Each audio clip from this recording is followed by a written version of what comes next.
Will के मन में अब भी शक था।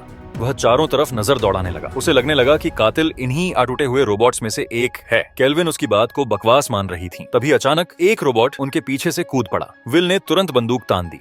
केल्विन ने आदेश दिया, रुक जाओ, लेकिन रोबोट ने उनकी एक भी नहीं सुनी। अगले ही पल उस रोबोट ने विल से बंदूक छीन ली।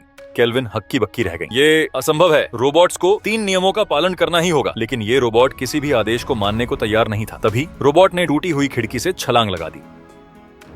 जमीन पर गिरते ही पूरा इलाका धूल से भर गया। लेकिन जब धूल हटी तो नेनको रोबोट एकदम सही सलामत था। उसने एक नजर ऊपर देखी और तेजी से वहां से भाग निकला। जब तक विल वहां पहुंचा, रोबोट गायब हो चुका था। यहाँ हर दिन हजारों रोबोट बनाए जाते थे, लेकिन स्टॉक में एक ज्यादा था। यानी कोई एक रोबोट जागरूक हो चुका था। विल को पता था कि अगर किसी रोबोट में आत्म जागरूकता आ गई तो वह इंसानों के आदेश नहीं मानेगा। इसीलिए उसने सभी रोबोटों को हिलने से मना कर दिया ताकि असली गुनहगार सामने आ सके। और हुआ भी वही। एक रोबोट ने आदेश तोड़ दिया और भागने लगा। विल ने तुरंत उसका पीछा किया, लेकिन सभी रोबोट एक जैसे दिखते थे, जिससे वह उसे पहचान नहीं सका। तभी अचानक किसी ने उसके कंधे पर मजबूती से पकड़ बनाई और उसे दूर फेंक दिया। विल दीवार से टकराकर गिर पड़ा। लेकिन जब उसने ऊपर देखा तो पाया कि सामने खड़ा रोबोट हमला करने के बजाय उसे देख रहा था। क्या वह बस इतना कह सका? अगले ही पल वह रोबोट मुड़ा और एक शांत